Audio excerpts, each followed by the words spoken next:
Good morning, everyone. Today we will discuss accounting treatment of specific funds in non-profit organization. We had learned earlier.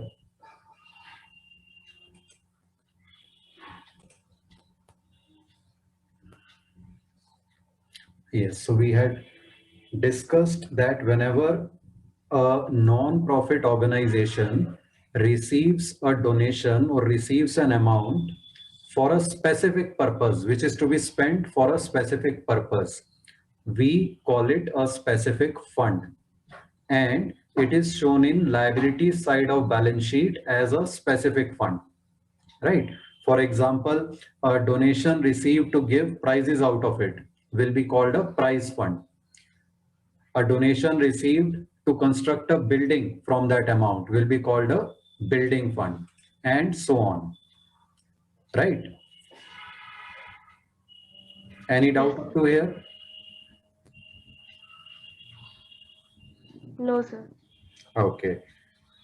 Now there can be two types of specific funds.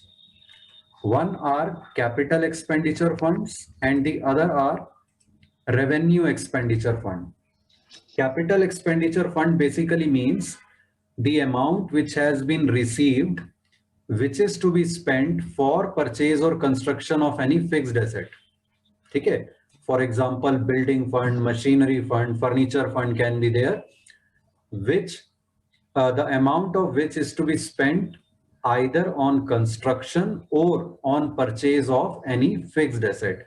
Such specific funds are called capital expenditure fund. The second type of specific funds are revenue expenditure fund.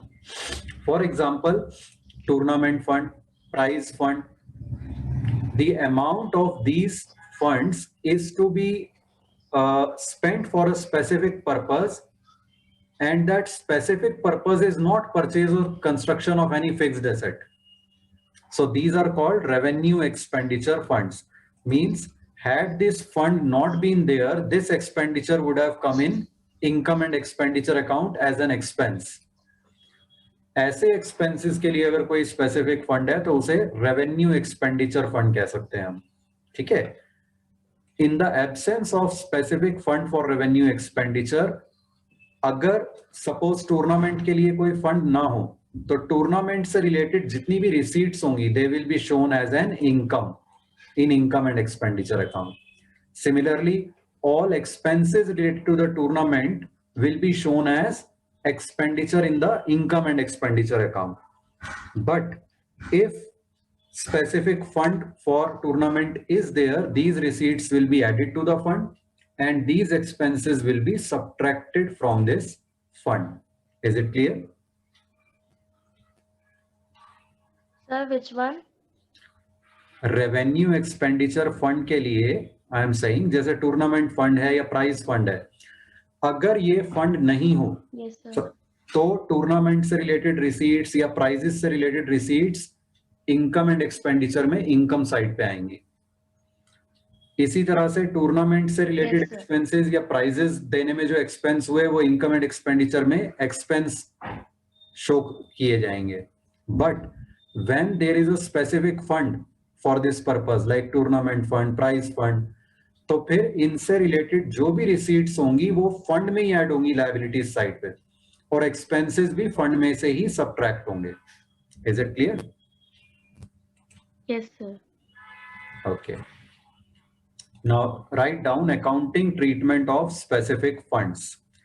First is specific fund receipts. Means whenever we receive any amount for a specific purpose, the entry is bank account debit to specific fund account. Suppose we have received an amount for building fund, entry will be bank account debit to building fund. We have received an amount for tournament fund, the entry will be bank account debit to tournament fund account, and so on. Clear? Yes, sir. Then second entry is for specific fund investment.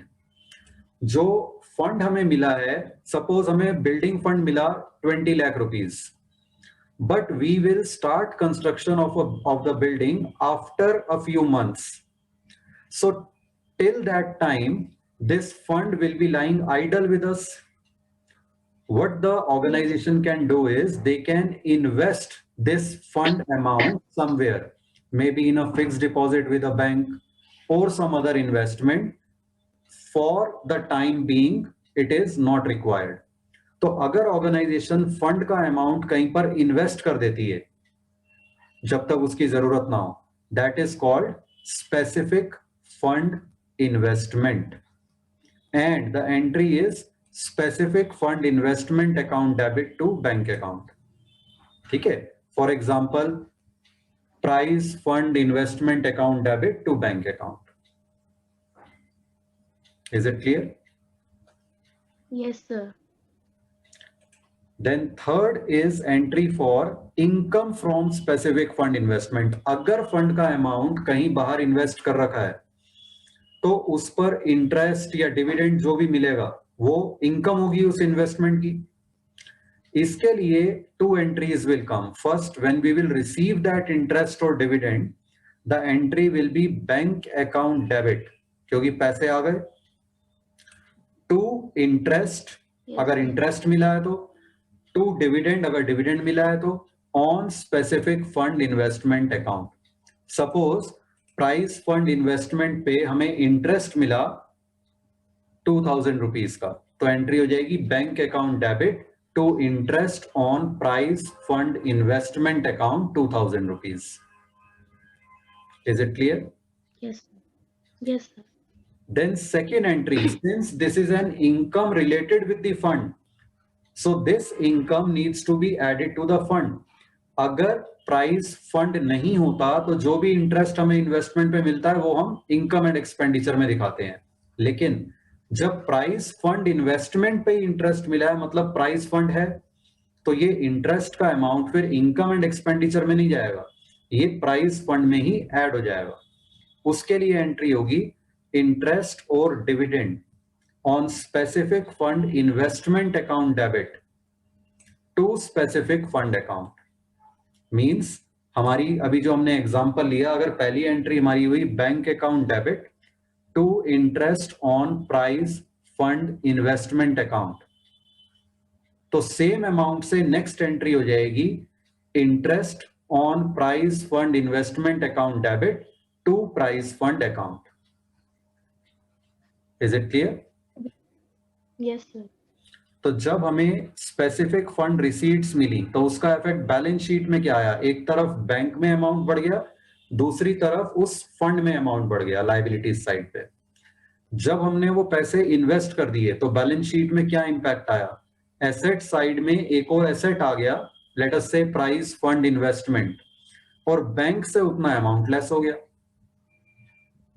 When we have received income on that investment, suppose interest on price fund investment, अब इसका effect दो जगह जाएगा. एक, asset side पे bank balance उतने amount से बढ़ गया because of the first entry, and liabilities side पर प्राइस फंड इन्वेस्टमेंट में भी वो अमाउंट ऐड हो जाएगा इंटरेस्ट का.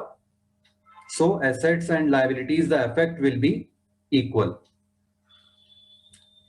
Then next entry is for specific fund payments. Yes, are you saying sir something? इसको हम बेसिकली यस सर. सर तो ये राइटिंग ऑफ की एंट्री हुई ना, ए पार्ट का ही राइटिंग ऑफ किया है ना हमने Yes, basically. yes, yes, yes, absolutely. Right of इस तरह से हुआ कि उसे इनकम में ना दिखा के स्पेसिफिक फंड में ही ऐड कर दिया.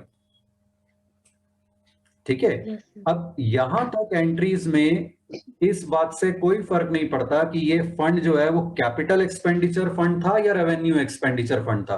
दोनों के लिए इन तीन चीजों की एंट्रीज सेम रहेंगी. डिफरेंस कहां पर आएगा? अब जो नेक्स्ट हम डिस्कस करेंगे, स्पेसिफिक फंड पेमेंट्स. जब इन फंड्स में से अमाउंट यूज होगा, एक्सपेंडिचर होगा, पेमेंट्स होंगी, तब डिफरेंस आ जाएगा ट्रीटमेंट में. अगर कैपिटल एक्सपेंडिचर फंड था तो ट्रीटमेंट कुछ अलग होगी, स्पेसिफिक रेवेन्यू एक्सपेंडिचर फंड था तो ट्रीटमेंट कुछ और होगी. A point capital expenditure fund. Capital expenditure fund में से कुछ पेमेंट हो गई, सपोज बिल्डिंग फंड था, उसमें से हमने बिल्डिंग बनाने पे खर्चा कर दिया, ठीक है, तो एंट्री क्या होगी, fixed asset account debit to bank account, पहली एंट्री, और ब्रैकेट में लिखना है अमाउंट ऑफ एक्सपेंडिचर, जितना हमने अमाउंट उस पे स्पेंड किया, ठीक है। सपोज हमारे पास 20 लाख रुपए का बिल्डिंग फंड था, 10 लाख रुपए की हमने बिल्डिंग बनाने पे खर्चा कर दिया 10 लाख का, तो building account debit to bank account 10 lakh हो जाएगा। ये clear? When related expenditure is done, the amount of expenditure is transferred from specific fund to capital fund. इसके साथ साथ एक और चीज करनी है, उतना ही अमाउंट, जितना अमाउंट स्पेंड हो गया है एसेट को बनाने या परचेज करने पे, same amount will be transferred from the specific fund to capital fund. In this example from building fund to capital fund. तो यानी नेक्स्ट एंट्री इसके बाद हो जाएगी 10 लाख रुपीज से ही building fund account debit to capital fund account. Clear? Yes sir. एक बार दोबारा इस एग्जांपल को समझते हैं, बैलेंस शीट पर क्या इंपैक्ट आएगा उस पॉइंट ऑफ व्यू से। सपोज 20 लाख का बिल्डिंग फंड है, तो वो लायबिलिटी साइड पे अपीयर हो रहा होगा। अब उसमें से 10 लाख रुपीस का बिल्डिंग कंस्ट्रक्ट करने पे एक्सपेंडिचर हो गया, तो पहली एंट्री का इफेक्ट आएगा, बैंक में से 10 लाख कम हो जाएंगे एसेट्स में, और बिल्डिंग एसेट्स में 10 लाख रुपीस से आ जाएगी, और अगर पहले से है तो बढ़ जाएगी। दूसरी एंट्री का इंपैक्ट लायबिलिटीज साइड पे होगा, बिल्डिंग फंड में से 10 लाख लेस हो जाएंगे और वो कैपिटल फंड में ऐड हो जाएंगे। क्लियर? सर तो पहली एंट्री में हमने कहीं पे भी बिल्डिंग फंड को क्यों नहीं यूज किया? पहली एंट्री में तो हम बिल्डिंग की कंस्ट्रक्शन की एंट्री कर रहे हैं, या एसेट के परचेज की। बिल्डिंग हमने परचेज की या कंस्ट्रक्ट की, तो हमारा एसेट बढ़ गया ना, बिल्डिंग बढ़ गई, तो उसे डेबिट करेंगे। यस। और जो अमाउंट गया Yes. वो कहां से गया, बैंक से गया, तो बैंक को क्रेडिट करेंगे, इसलिए fixed asset Yes. Debit to bank account. ठीक है? Okay sir. रेवेन्यू एक्सपेंडिचर, अच्छा इसके आगे ये जो लिखना है specific fund to capital fund, इसके आगे ब्रैकेट में लिखना है amount of expenditure subject to amount available in the fund. ये अभी लिख लो, अभी एग्जांपल जब करेंगे तो तब समझेंगे इसका meaning. Amount of expenditure subject to amount available in the fund. Sir तो जैसे इसमें हम building fund to capital fund अगर करते तो बिल्डिंग फंड हमको ऑलरेडी क्वेश्चन में दिया हुआ होगा। हाँ, दिया हुआ होगा। Okay sir. ठीक है, अब ये जो लिखा है amount of expenditure subject to amount available in the fund, इसका क्या मतलब हुआ? सपोज बिल्डिंग फंड में तो 20 लाख रुपए हैं, लेकिन बिल्डिंग की कंस्ट्रक्शन पे 25 लाख रुपए लग गए, 5 लाख ज्यादा लग गए, तो जो फर्स्ट एंट्री है बिल्डिंग फंड टू बैंक, वो तो 25 लाख से ही होगी जितना अमाउंट एक्चुअली स्पेंड हुआ है। लेकिन सेकेंड एंट्री जो है building fund to capital fund, वो 20 लाख से होगी, क्योंकि बिल्डिंग फंड में है ही 20 लाख, तो उसमें से 25 लाख तो ट्रांसफर नहीं हो सकता कैपिटल फंड में। ये मतलब है इसका। यस। ठीक है। एंड सर जो रिमेनिंग 5 लाख है उनकी क्या एंट्री होगी? उसकी कोई एंट्री नहीं होगी, वो ऑटोमेटिकली जो पहले वाली एंट्री है बिल्डिंग टू बैंक, उसमें आ गया पूरा इफेक्ट 25 लाख का। ठीक है, रिमेनिंग 5 लाख की यहां पर और कोई एंट्री नहीं होगी, क्योंकि अगर ये बिल्डिंग फंड नहीं होता, अगर हम बिल्डिंग कंस्ट्रक्ट करते तब भी तो खर्चा होता ना, तब भी एंट्री सिर्फ बिल्डिंग टू बैंक होती। ठीक है सर बट जो हमारा जो मनी हमारी बिल्डिंग की कंस्ट्रक्शन में लगी है उसमें से हमने 20 लाख की तो ऑलरेडी एंट्री पास कर दी है जिसका हमारे पास फंड था। तो सर जो रिमेनिंग 5 लाख है वो तो हम ऑलरेडी मतलब हमने स्टार्टिंग में क्रेडिट कर दिया था टू बैंक अकाउंट, बट जो 20 लाख हमने और बैंक अकाउंट में क्रेडिट किया था उसको वापस डेबिट नहीं करना चाहिए, क्योंकि उसके लिए तो हमारे पास स्पेसिफिक फंड था ऑलरेडी 20 लाख का। देखो, अगर ये बिल्डिंग फंड नहीं होता 20 लाख का, ठीक है, और हमने बिल्डिंग परचेज की या कंस्ट्रक्ट की 25 लाख की, हम क्या एंट्री करते? Sir can you please repeat? अगर बिल्डिंग फंड नहीं होता, had there been no Yes, building sir. fund and then building of 25 lakh is purchased, what would have been the entry? Building account to bank account 25 lakh. That's all, है ना? और कोई entry तो नहीं होगी उसके अलावा? No sir. तो वो 25 लाख कहां से गए? जो हमारे पास बैंक में पहले से 25 लाख रुपए रखे हुए थे, जो किसी भी पर्पस के लिए यूज हो सकते थे, उसमें से गए, है ना? Yes sir. अब सेकंड सिचुएशन देखते हैं। बिल्डिंग फंड में हमारे पास 20 लाख रुपीस हैं। इसका मतलब क्या है? इसका मतलब सिर्फ ये है कि बैंक अकाउंट में हमारे जितना भी पैसा रखा हुआ है, उसमें से 20 लाख पे हमने टैग लगा रखा है कि भाई ये बिल्डिंग के लिए यूज होना है। पैसे अभी भी बैंक अकाउंट में ही है, उतने ही है, लेकिन जितने भी हैं उसमें से 20 लाख पे हमने टैग लगा रखा है कि ये बिल्डिंग की कंस्ट्रक्शन पे यूज होना है ये अमाउंट, तो और किसी पर्पस के लिए, ताकि वो यूज ना हो जाए। ठीक है। अब बिल्डिंग हमने परचेज की या कंस्ट्रक्ट की, 25 लाख की पहली एंट्री हो गई बिल्डिंग टू बैंक, 25 लाख रुपए गए बैंक से। अगली एंट्री में हम क्या कर रहे हैं? Building fund to capital fund 20 lakh करके, मतलब वो टैग हमने हटा लिया कि भाई वो जो 20 लाख सिर्फ बिल्डिंग की कंस्ट्रक्शन के लिए रखे थे वो स्पेंड हो गए हैं, तो वो टैग हटा लिया। लेकिन वो टैग हम लगाया 20 लाख पे था, तो 25 लाख से तो नहीं हटा सकते ना। Yes sir. तो मैक्सिमम हम उतना ही हटा सकते हैं जितना उस फंड में अमाउंट हमने डाला हुआ था, यानी बिल्डिंग फंड में 20 लाख का अमाउंट था, तो 20 लाख से हमने वो टैग हटा लिया। बाकी के 5 लाख जनरल वाले अमाउंट में से चले गए, कोई बात नहीं। Yes sir. ठीक है, ये मतलब है इसका। इसका मैंने एक एग्जांपल आपको पहले भी दिया था शायद, जैसे रेस्टोरेंट में कोई टेबल बुक कराता है। ठीक है, रेस्टोरेंट में बहुत सारी टेबल्स हैं जहां पे कस्टमर्स आके बैठते हैं, अपना लंच या डिनर करते हैं and they leave. But when someone reserves a table, तो रेस्टोरेंट वाले क्या करते हैं? उस टेबल पे एक टैग लगा देते हैं, लिख देते हैं reserved, means no one else will sit on that table till the time this tag is there, है ना? फिर जिसने रिजर्व करवाई थी table, those people come, they have their meal, and when they leave, the tag is removed from the table. Now the table is for general purpose, any customer can sit on that table, isn't it? Yes sir. Same concept applies in case of specific funds. Specific fund में कोई अलग से amount निकाल के कहीं रखा हुआ नहीं है, अमाउंट उसके ऑर्गेनाइजेशन के बैंक में ही है, बैंक अकाउंट में ही है। सिर्फ एक टैग लगा दिया है कि भाई जितना भी बैंक में अमाउंट है उसमें से इतना अमाउंट इस पर्पस के लिए, इतना अमाउंट इस पर्पस के लिए। तो जब उस पर्पस के लिए एक्सपेंडिचर हो गया तो उस फंड में से उतना अमाउंट हम लेस कर देते हैं, यानी उतने अमाउंट से हम टैग हटा देते हैं। और वो कैपिटल फंड में डालने का मतलब है जनरल हो गया वो, अब वो किसी पर्पस के लिए भी यूज हो सकता है, right? B, revenue expenditure fund, जैसे प्राइस फंड है।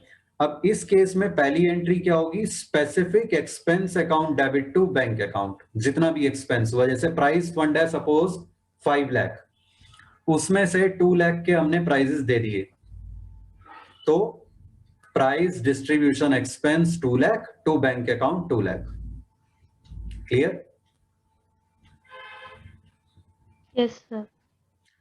Next entry, specific fund account debit to specific expense. फिर इस एक्सपेंस को, अगर ये फंड नहीं होता, इस एक्सपेंस को हम इनकम एंड एक्सपेंडिचर के थ्रू राइट ऑफ करते, लेकिन जब इससे रिलेटेड स्पेसिफिक फंड है तो हम इसे उस फंड के थ्रू राइट ऑफ करेंगे।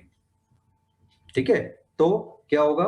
Specific fund account debit to specific expense account, यानी अगली एंट्री में हो जाएगा prize fund account debit to prize distribution expense 2 lakh. Is it clear? Yes sir. अब इसमें भी आगे लिखना है amount of expense subject to amount available in the fund. ये रिस्ट्रिक्शन यहां पर भी रहेगी कि 5 लाख का फंड था, 2 लाख रुपए स्पेंड हो गए, तो 2 लाख हमने फंड में से लेस कर दिए, राइट ऑफ कर दिए। लेकिन सपोज 5 लाख का प्राइस फंड था, प्राइजेस हमने दे दिए 6 लाख रुपीस के, ठीक है, तो पहली एंट्री तो हो जाएगी prize distribution expense to bank 6 lakh. दूसरी Yes, sir. एंट्री होगी prize fund to prize distribution expense, कितने अमाउंट से? 5 लाख 5 लाख, 5 लाख। क्योंकि यस वेरी गुड, क्योंकि उस फंड में अमाउंट ही 5 लाख था, तो 5 लाख से ज्यादा स्पेंड हो नहीं सकता, ट्रांसफर हो नहीं सकता, तो 5 लाख रुपीस। लेकिन अब यहाँ पे डिफरेंस क्या आएगा? Main difference capital expenditure fund और रेवेन्यू एक्सपेंडिचर फंड में यहां पर आता है। यहां तक तो सब कुछ सेम है। इस केस में जो एक्स्ट्रा एक्सपेंस हमारा हुआ है वो इनकम एंड एक्सपेंडिचर अकाउंट के थ्रू राइट ऑफ होगा। यानी 6 लाख का अगर अमाउंट स्पेंड हो गया तो पहली एंट्री हुई prize distribution expense to bank 6 lakh, दूसरी एंट्री हुई prize Yes, fund to sir. Prize distribution expense 5 lakh, क्योंकि फंड में 5 लाख ही थे। रिमेनिंग 1 लाख आ Yes. जाएगा अब income and expenditure account debit to prize distribution expense 1 lakh. Clear? Yes, sir. So Yes, sir. ये लिख लो note, if expense related to the fund is more than the balance in fund, excess expense is shown in income and expenditure account. Capital expenditure fund के case में excess amount का हम कुछ नहीं करते, लेकिन रेवेन्यू एक्सपेंडिचर फंड में करते हैं, क्योंकि उस एक्सपेंस को राइट ऑफ तो करना ही है, तो उसे हम बचे हुए को इनकम एंड एक्सपेंडिचर अकाउंट के थ्रू राइट ऑफ कर देते हैं। Clear? Yes, sir. Now let us do some illustrations to understand this concept better.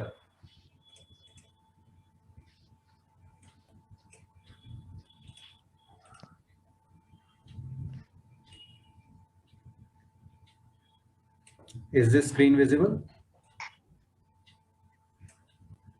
Yes, sir. Okay. पढ़ते हैं क्वेश्चन। एक बैलेंस शीट का फॉर्मेट बना लो, अराउंड 10 लाइंस, ठीक है, 10-15 लाइंस का बना लो, और ये क्वेश्चन साथ साथ लिखते जाओ और करते जाओ। Show the effect of following transactions in balance sheet. आप फॉर्मेट बना लो और क्वेश्चन लिख लो पहले, फिर करते हैं। क्वेश्चन लिख के और फॉर्मेट बना के बताओ, then we'll proceed further.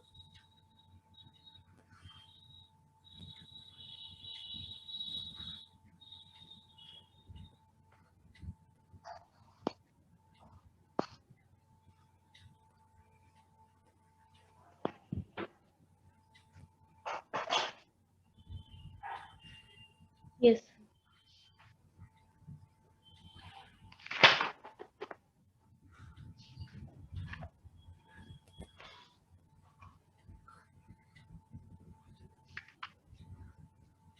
Yes, sir. Done. Okay. Show the effects of following transactions in balance sheet. First, we are given capital fund invested 25 lakh. जिन्होंने एनपीओ स्टार्ट किया उन्होंने कैपिटल फंड इन्वेस्ट किया 25 लाख। इसका effect बताओ balance sheet में। Sir, asset side, capital fund investment account, 25 lakhs. नहीं, capital fund investment नहीं, ये तो कैपिटल फंड जो जिन्होंने स्टार्ट किया है नॉन प्रॉफिट ऑर्गेनाइजेशन उन्होंने इन्वेस्ट किया है, तो लायबिलिटीज साइड पे Okay, कैपिटल yeah, फंड आ गया yeah. 25 लाख, ठीक है। Yes, sir. उसके बाद building fund Yes, receive sir. Rupees 10 lakh, तो बिल्डिंग फंड भी लायबिलिटीज साइड पे, कैपिटल फंड के बाद एक लाइन छोड़कर लिखना बिल्डिंग फंड 10 लाख, और इनर कॉलम में लिखना sir. अभी अमाउंट सारे। Yes, sir. Then tournament fund received is 2 lakh, Sir, liability side. हाँ वो भी लायबिलिटीज साइड पे लिख लो। बिल्डिंग फंड के बाद 3 लाइन छोड़कर लिखना टूर्नामेंट फंड, इनर कॉलम में 2 लाख, Yes, sir. ठीक है। Yes, sir. आपके साथ अगर ये 3 अमाउंट्स मिले हैं तो तीनों का टोटल यानी 37 लाख रुपीस बैंक में भी होंगे, Yes, sir. ठीक है, वो लिख लो।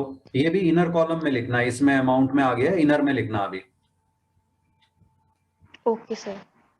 Then second is tournament fund amount invested, इसका क्या इफेक्ट होगा? सर टूर्नामेंट फंड में से 2 लाख माइनस हो जाएगा ओके और बैंक अकाउंट में से भी 2 लाख माइनस करेंगे। नहीं नहीं, इसकी एंट्री देखो, आपको इन्वेस्टमेंट की क्या एंट्री लिखवाई है? सर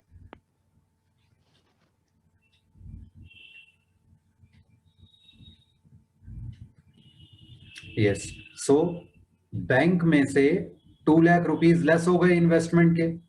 और second effect,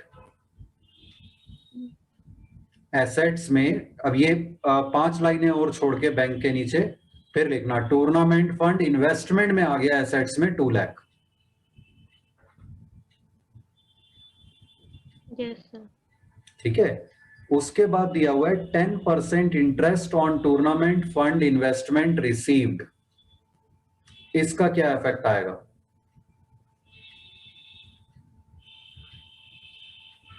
sir bank account debit to interest on specific fund investment account. ठीक है, तो बैंक में इंटरेस्ट का अमाउंट ऐड हो गया 20,000। नेक्स्ट एंट्री इसकी? सर लाइबिलिटी साइड में आएगा। लायबिलिटीज साइड में कौन से फंड में ऐड होगा या लेस होगा? Sir tournament fund investment account में ऐड होगा। टूर्नामेंट फंड में, इन्वेस्टमेंट में नहीं, इन्वेस्टमेंट तो एसेट साइड पे है। सॉरी, टूर्नामेंट फंड में टूर्नामेंट यस, फंड में। इंटरेस्ट ऐड हो जाएगा 20,000, लिख लो।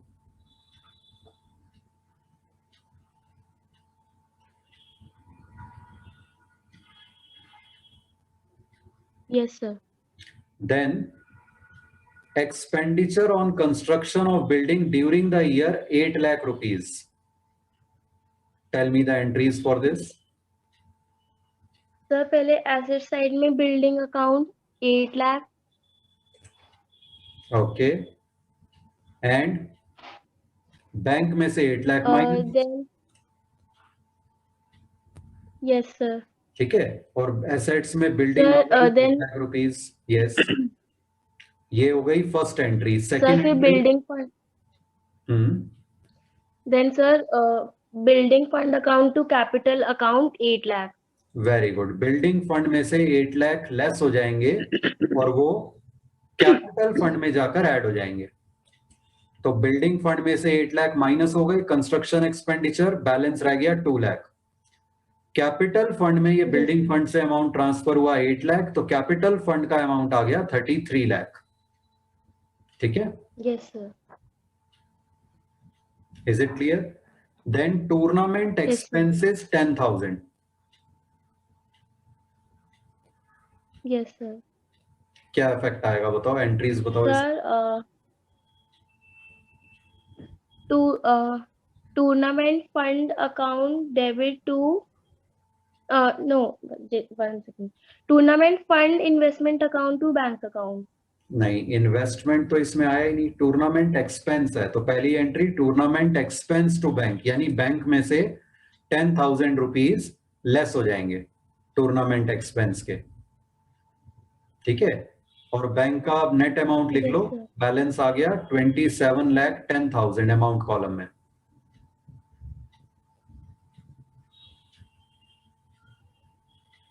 And second entry in expenses को हम राइट ऑफ करेंगे किससे?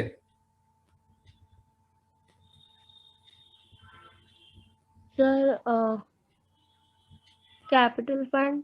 नहीं, टूर्नामेंट फंड से। टूर्नामेंट एक्सपेंस है, so they will be written off through tournament fund. So tournament fund में एक्सपेंस माइनस 10,000 और इसका अब नेट अमाउंट आ गया 2,10,000। Yes sir. ठीक है, क्लियर है इलस्ट्रेशन? Yes sir.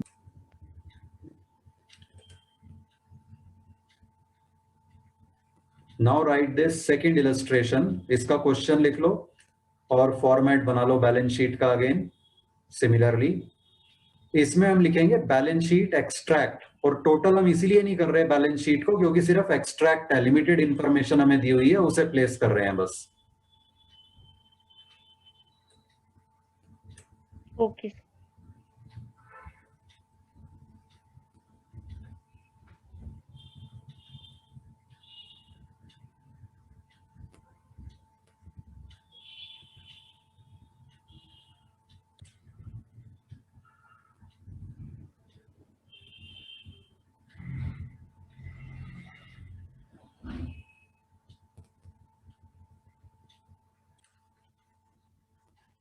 ओके, अब बताओ first capital fund 25 lakh, building fund receive 10 lakh, tournament sir fund 2 lakh.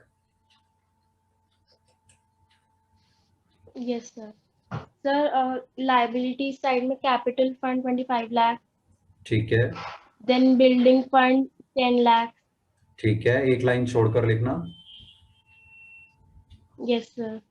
And sir then tournament fund 2 lakh. Yes, building fund के बाद 3 लाइन छोड़कर लिखना, टूर्नामेंट फंड 2 लाख। और अगर ये तीनों अमाउंट Answer. थे फंड के तो इसका मतलब एसेट साइड Bank. पर बैंक एसेट साइड में बैंक में 37 लाख। यस, यहां तक तो सेम है जो हमने पिछले क्वेश्चन में किया था। Second point, tournament fund invested. Yes sir. Sir asset side में tournament fund investment account 2 lakh yes, and bank में से इन्वेस्टमेंट माइनस होगा 2 लाख। Very good. एसेट में टूर्नामेंट फंड इन्वेस्टमेंट, बैंक में 5 और लाइन छोड़कर बैंक के नीचे फिर लिखना टूर्नामेंट फंड इन्वेस्टमेंट 2 लाख और बैंक में से इन्वेस्टमेंट के 2 लाख माइनस कर दिए। यहां तक भी सेम है। Yes. So third point, 10% interest on tournament fund investment received. Yes sir. Sir bank account में ऐड होगा 20,000 Okay. एंड और सर टूर्नामेंट फंड में भी ऐड होगा। यस, टूर्नामेंट फंड में भी ऐड होगा और बैंक में भी ऐड हो जाएगा। Interest on investment 20,000।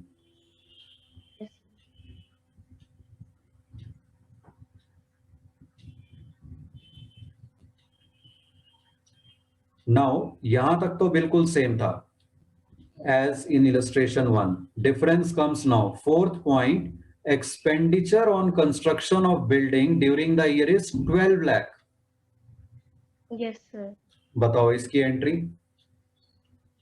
Sir bank account में से माइनस होगा 12 lakh okay, and asset side में बिल्डिंग का अकाउंट बनेगा 12 लाख से।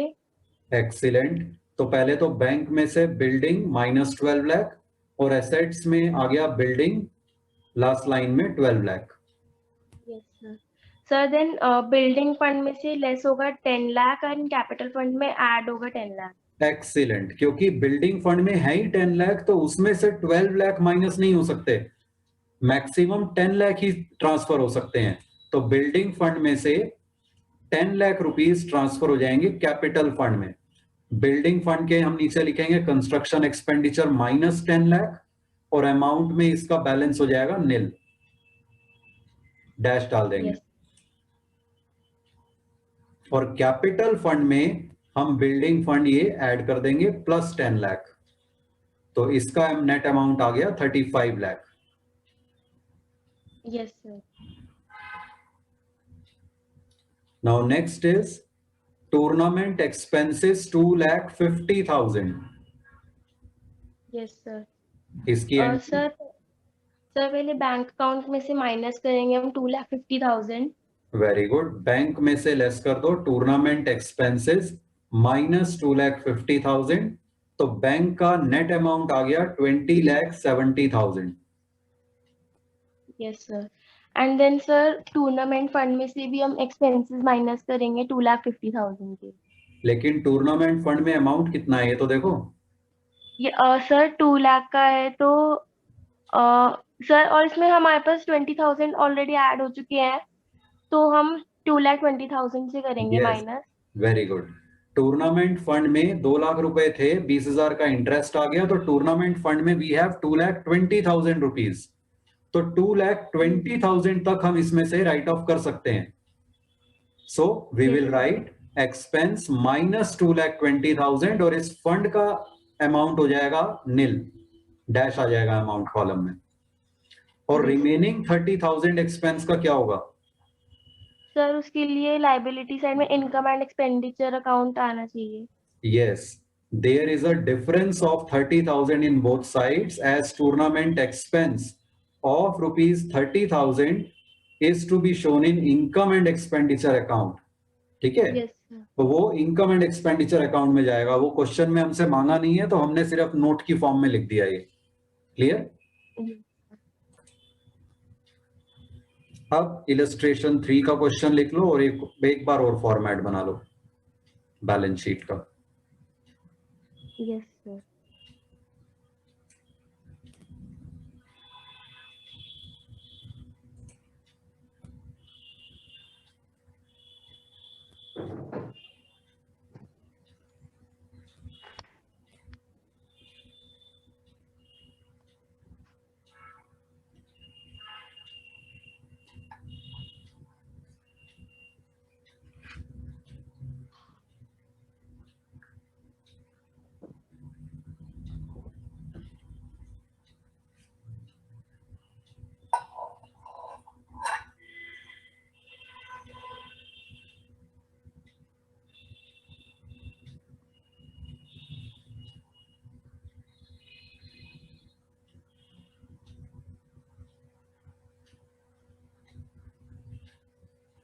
Yes, sir, done.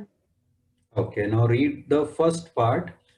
Capital fund 25 lakh and pavilion fund 15 lakh. Yes, sir.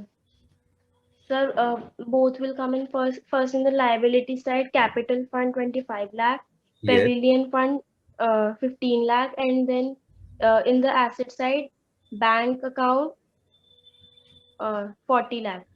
very good. So capital fund inner column में लिखो liability side पे 25 लाख. उसके बाद 3 लाइन का गैप छोड़ के लिखो Pavilion fund 15 lakh inner column में. और एसेट्स में लिखो बैंक 25 लाख प्लस 15 लाख, तो ये हो गया 40 लाख इनर कॉलम में. Yes, sir. Then second point, donations received for pavilion construction 2,50,000. Yes, sir. Sir bank account में ऐड होगा 2,50,000 पेविलियन फंड के नाम से. ओके, एंड सर जो पेविलियन फंड का अकाउंट है लाइबिलिटी साइड में, उसमें डोनेशंस ऐड होंगी 2,50,000 से. Yes.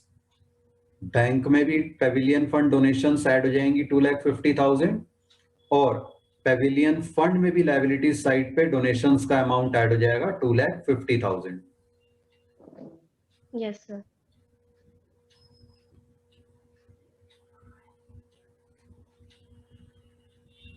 Then expenditure on construction of pavilion during the year rupees 12 lakh. Sir bank account में से माइनस होंगे 12 lakh. And sir asset side में पेविलियन अकाउंट आएगा 12 लाख. ओके, ठीक है. बैंक में से 12 लाख माइनस कर दो, और क्योंकि ये लास्ट ट्रांजैक्शन दी हुई थी तो नेट अमाउंट लिख दो बैंक का 30,50,000 अमाउंट कॉलम में. Yes sir. और एंड सर देन पेविलियन आ गया. पेविलियन. यस, एसेट्स Yes, में sir. पेविलियन आ गया 12 लाख का. ठीक है. Yes sir. Then next, sir फिर पेविलियन फंड में से 12 लाख माइनस करेंगे और कैपिटल फंड में ऐड करेंगे 12 lakh. Very good. Pavilion fund में हम लिखेंगे कंस्ट्रक्शन एक्सपेंडिचर माइनस 12 लाख, तो पेविलियन फंड का बैलेंस बच गया 5,50,000. ठीक है. Yes, और ये sir. ट्रांसफर होगा कैपिटल फंड में, तो कैपिटल फंड के नीचे हम लिखेंगे transfer from Pavilion fund plus 12 lakh, और नेट अमाउंट आ गया कैपिटल फंड का 37 lakh. Yes sir. Is it clear? Yes sir. Sir जैसे आपने जो लास्ट 2 क्वेश्चंस थे उनमें आपने कैपिटल फंड में डायरेक्टली बिल्डिंग फंड लिख के ऐड 10 लाख एंड 8 लाख किया है, तो इसमें भी हम डायरेक्टली हाँ पेविलियन हाँ, फंड लिख यस सकते यस हैं? यस, वो तो स्पेस के हिसाब से मैंने कर दिया जितना अवेलेबल था। Otherwise transfer from Pavilion fund भी लिख सकते हैं या सिंपली पेविलियन फंड लिख सकते हैं यहाँ पे, नो प्रॉब्लम। Okay sir. ठीक है, is the treatment of specific funds clear now? Yes sir. Any doubt anyone? No. No, okay, thank you.